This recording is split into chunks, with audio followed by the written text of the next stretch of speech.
Bonjour à toutes et à tous, salariés d'Engie ou de ses filiales, et bienvenue dans notre rendez-vous mensuel du mois de mai 2026 sur l'épargne salariale. Vous voulez comprendre le fonctionnement du PEG, du PERCOL ou du PIRO? Vous voulez faire les bons choix pour préparer votre avenir? Ce podcast est fait pour vous.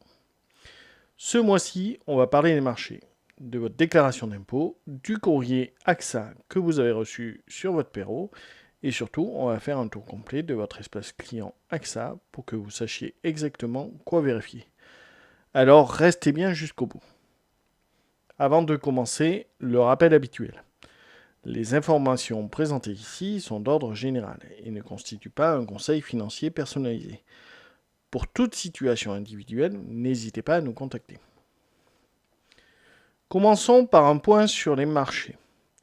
Le mois d'avril a été marqué par une remontée des marchés après la période de turbulence que nous avions commentée le mois dernier. C'est une bonne nouvelle pour ceux d'entre vous qui sont positionnés sur les fonds actions. La volatilité fait partie du jeu.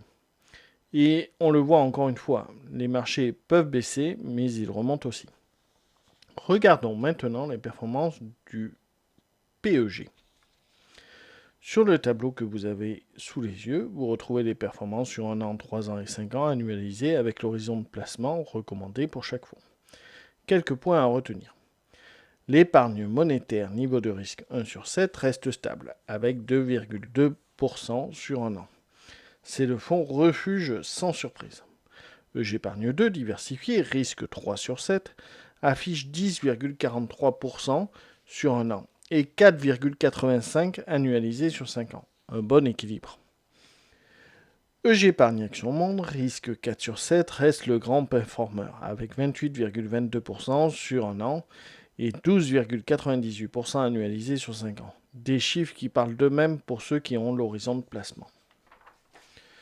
Les fonds Link affichent également de belles performances, mais rappelons-le, ils sont indexés sur l'action Engie. Mettre tout sur Link, c'est mettre tous ses œufs dans le même panier. Ce graphique illustre visuellement les performances sur 1 an, 3 ans et 5 ans. On voit clairement que les fonds actions tirent leur épingle du jeu sur le long terme. Passons maintenant au PERCOL. Les fonds sont globalement les mêmes que sur le PERO, à quelques différences près. Regardons les chiffres. BNP Paribas long terme, risque 4 sur 7, 24,04% sur 1 an, 13,02 annualisé sur 3 ans. Une performance remarquable. Sélection des NCA Action Euro PME, risque 4 sur 7, 26,28% sur 1 an. Là aussi, les résultats sont solides. Du côté sécuritaire, le fonds euro AXA risque 1 sur 7, 3,44% sur 1 an, stable et rassurant. La remontée des marchés en avril se reflète bien dans ces chiffres. Ceux qui avaient maintenu leur cap ont bien fait de rester investis.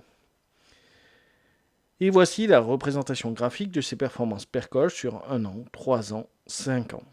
On visualise bien les écarts entre les fonds selon leur niveau de risque. Et maintenant la partie que vous attendez, les questions du mois.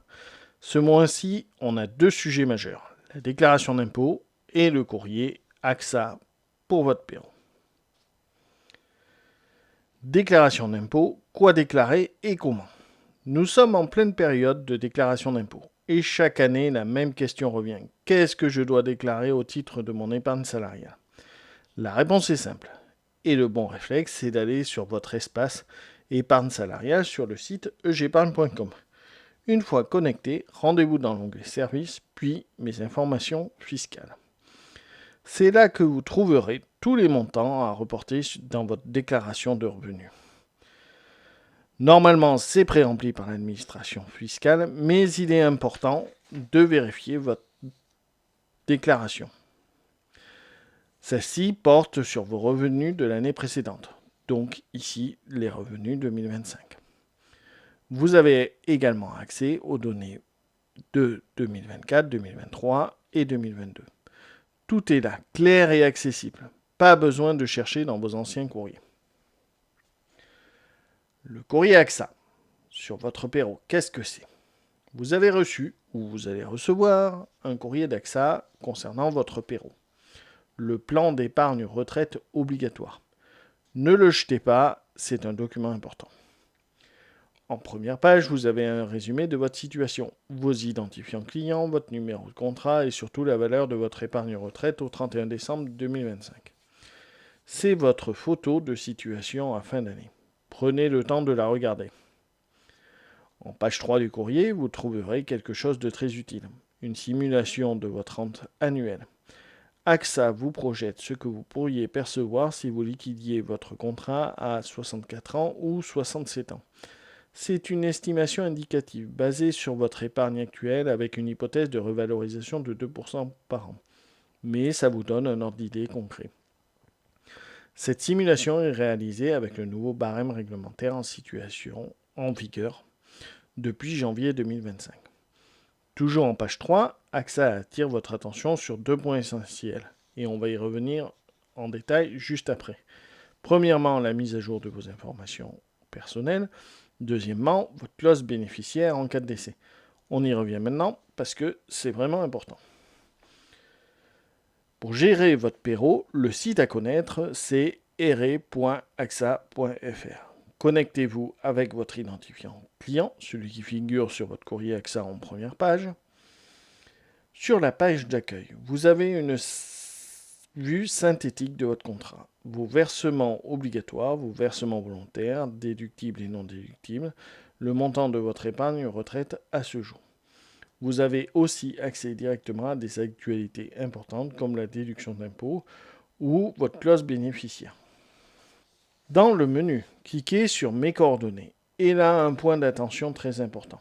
Vérifiez que vos coordonnées sont bien à jour. Adresse postale, email, téléphone. Et surtout, ne mettez pas votre adresse mail professionnelle, ni votre téléphone professionnel.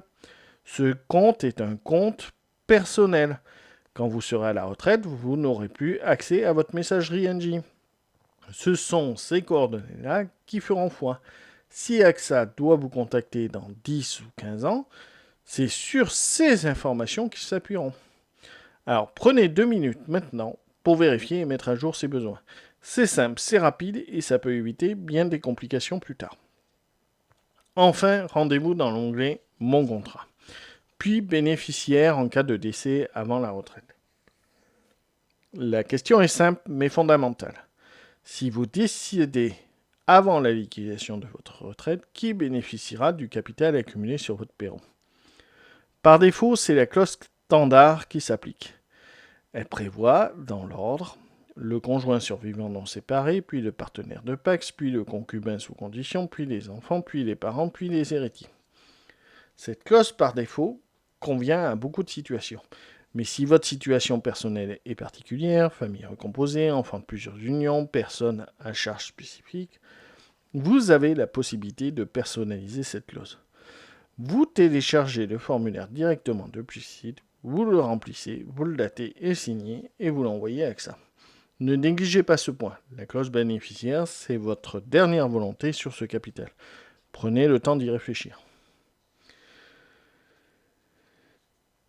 Pour résumer ce qu'on vient de voir sur le PERO, vous avez reçu votre situation annuelle.